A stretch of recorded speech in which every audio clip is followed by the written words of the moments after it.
Buya Hamka di mata saya. Assalamualaikum warahmatullahi wabarakatuh. Perkenalkan, saya Amara Bitakwa, mahasiswa UIN Syekh M. Jamil Jambe Bukit Tinggi dengan jurusan Akidah dan Filsafat Islam. Dengan jurusan filsafat yang telah saya ambil, saya telah membaca beberapa buku terkait tokoh-tokoh pemikir Muslim yang ada di Indonesia dan terkhusus Sumatera Barat. Dari beberapa literasi yang telah saya baca terkait tokoh-tokoh pemikir Muslim, ada salah satu tokoh yang membuat saya sangat terkesan. Beliau adalah Buya Hamka.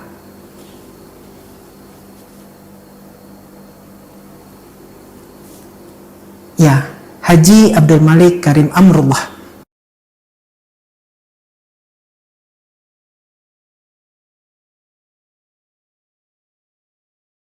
Action. Halo, assalamualaikum warahmatullahi wabarakatuh. Halo kawan-kawan, kembali lagi di podcast Vidasari bersama saya Iwan. Ya, kawan-kawan, pastinya kawan-kawan sudah sering mendengar salah satu nama tokoh, seorang ulama, sastrawan, bahkan sekaligus politikus yang berasal dari Sumatera Barat, yaitu Buya Hamka. Ya. Nama Buya Hamka yang sering kita dengar pastinya tak luput dari pemikiran beliau, dan pada saat sekarang ini kita akan membahas terkait lebih dalam mengenai Buya Hamka tersebut, jejak-jejak pemikiran dari Buya Hamka tersebut. Namun pastinya saya tidak sendiri saja, saya ditemani oleh salah satu mahasiswa UIN Bukit Tinggi. Dia juga sudah sering diskusi dengan saya juga, kawan saya sendiri, yaitu Abdul Aziz. Gimana kabarnya, Aziz? Alhamdulillah sehat bang. Nah, Aziz, seperti yang sudah mau sampaikan tadi, Aziz, bahwasanya kita saat ini kita akan membahas terkait Buya Hamka, Aziz. Dan dari yang sepengetahuan Bang Aziz itu paling banyak memahami terkait buku-buku Buya Hamka, bahkan Buya Hamka itu sendiri. Dari Aziz pribadi gitu, siapa sosok Buya Hamka itu sebenarnya dalam pandangan Aziz? Buya Hamka ya. Kalau kita bicara tentang Buya Hamka ini kan kita nggak lepas dari keluar biasaan beliau, Ya. apalagi di bidang sastra dengan tafsirnya sangat luar biasa. Bahkan dijadikan salah satu mata kuliah di Kairo, Mesir pada saat itu. Nah, untuk pandangan saya pribadi ya Bang, tentang Buya Hamka ini, dia seperti sosok yang sangat berusaha untuk merubah gimana sih pemikiran orang Minangkabau yang saat dulunya itu sangat feodal agama, namun dia membawakan gerakan dari Islam modernisnya setelah melahap pemikiran-pemikiran seperti tokoh Jamaluddin Al-Afghani, Allamah Iqbal, Muhammad Abduh, dan bahkan juga Imam Ghazali. Dia melahap kitab-kitab seperti Ihya Ulumuddin yang dikarang oleh Imam Ghazali itu.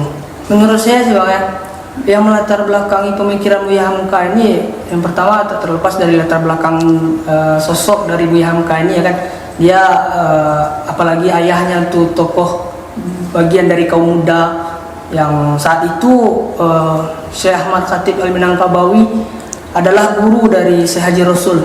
Nah, pemikiran Buya Hamka ini besar dari pemikiran ayahnya, yang mana ketika itu Haji Rasul ini sangat menentang kaum muda dengan praktik-praktiknya seperti Rabitah, Usuliyah, Usali, dan banyak praktik-praktik spiritual agama di Minangkabau yang dipraktikkan oleh ulama kaum tua. Itu dikritik oleh ayah beliau, yaitu Syekh Haji Rasul. Jadi yang melatar belakangi yang kedua itu dari kondisi masyarakat, karena pada saat itu memang dia rasa rasionalitas masyarakat dalam menanggapi tokoh-tokoh agama ini memang sangat terkikis gitu. Karena memang sudah nggak bisa kita pungkiri juga Islam di Minangkabau itu kan setelah masuk masih pekat dengan budaya animismenya, budaya kepercayaan kepada roh-roh. Nah, Buya Hamka ingin seharusnya jangan sampai tokoh agama ini menunggangi masyarakat dengan alih-alih untuk ketakutan masyarakat Minangkabau. Nah, itu sih yes. Dengan latar belakang pemikiran beliau yang seperti itu, Jis, sehingga beliau menghasilkan karya-karya yang luar biasa seperti yang kita ketahui, salah satunya ada tasawuf modern ya. Iya. Nah, Tafsir Al-Azhar itu kan karya-karya yang sangat-sangat luar biasa, bahkan sampai sekarang masih banyak dipakai kan.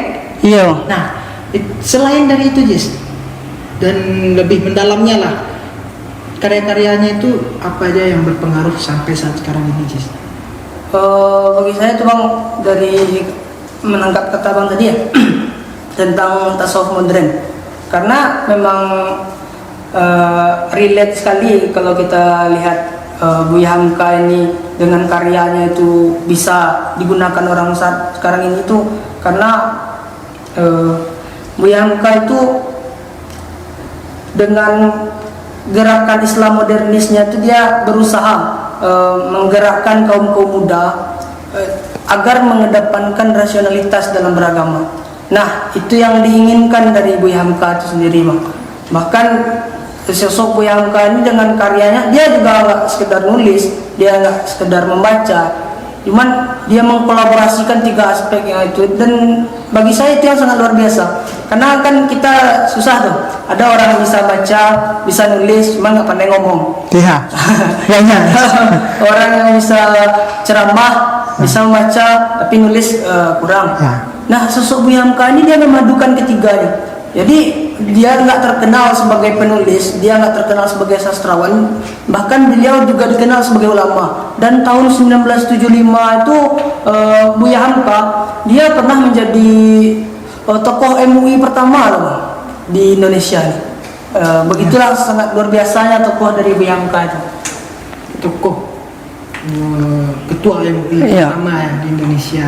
Ketokohan Buya Hamka. Nah, itu kembali lagi dari kata Jis tadi terkait tasawuf modernnya itu yang menyatukan antara Islam, budaya Islam dengan budaya Nusantara, dengan budaya lokal. Budaya lokal. Nah, apa yang bisa menjadi keteguhan beliau itu sehingga beliau bisa menyatukan ataupun terfikir untuk ini Islam ini seperti ini, udah kita satukan dengan budaya lokal.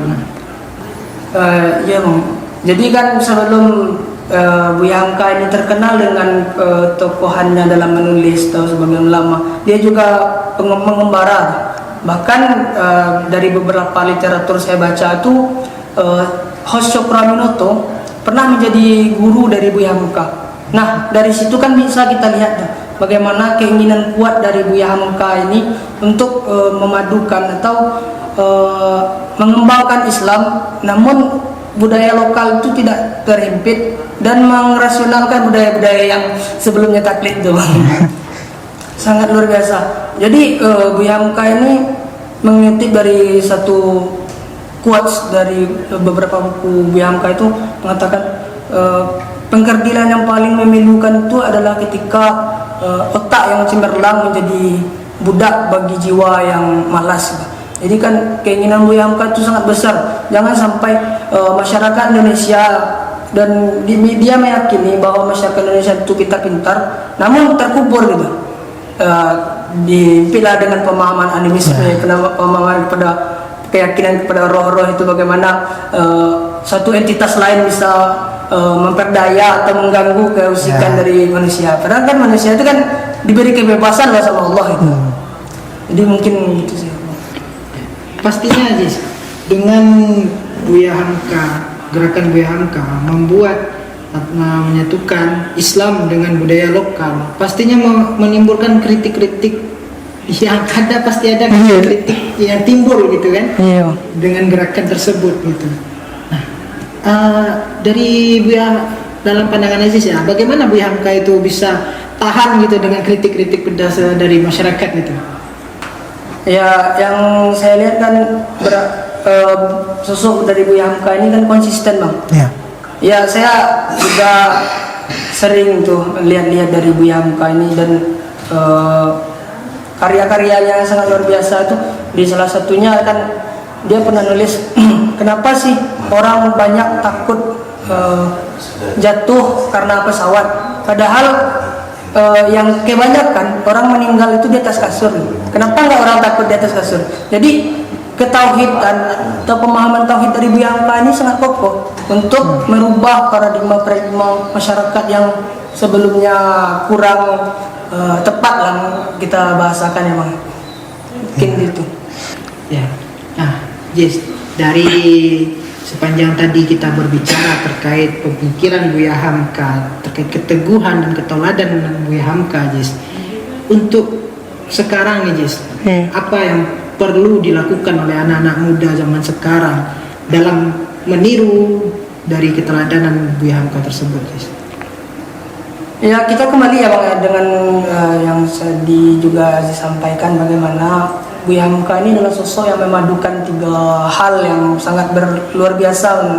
Kita kan ketika dia membaca, menulis, dan juga berceramah, seharusnya anak-anak muda yang kaum intelektual lah kata orang kan. Ya. Jadi harus bisa dong bagaimana melebur di masyarakat itu, bisa bergabung, bisa bersosial. Kebanyakan orang sekarang ketika dia ilmunya tinggi atau pemahaman agamanya tinggi, dia sukses menjadi hamba tapi gagal menjadi khalifah di muka bumi. Nah, itu yang harus diubah, dibangkitkan kembali dari pemikiran Buya Hamka, dan jangan sampai dengan pemahaman-pemahaman yang masuk dari barat itu menghilangkan. Bahkan sekarang kita lihat Bang, beberapa kawan-kawan kan alergi terhadap budaya gitu. Iya, betul. Kalau kita di Minangkabau ini kan ada yang mutar lagu Minang aja kan dikira alah sih orang kolot gitu. Padahal kalau kita lihat pesan-pesan moral yang terkandung dalam lagu-lagu, terutama lagu Minang yang kita sering dengar, itu banyak yang berisi tentang kiasan-kiasan. Iya, betul. Kalau di lagu percintaan itu bagaimana menguatkan. Iya, betul. Itu diangkat dari kamboground lagu Minang sering kita dengar itu. Ya, oke, Jis. Sebelumnya mengucapkan terima kasih ya, Jis ya. Iya. Nah, pada kawan-kawan, ya mungkin itu sesi kita pada hari kali ini. Nah, untuk kawan-kawan jangan lupa subscribe dan tetap dukung YouTube podcast Bidasari ini, dan kita akan jumpa lagi di episode selanjutnya. Saya Iwa pamit undur diri. Assalamualaikum warahmatullahi wabarakatuh.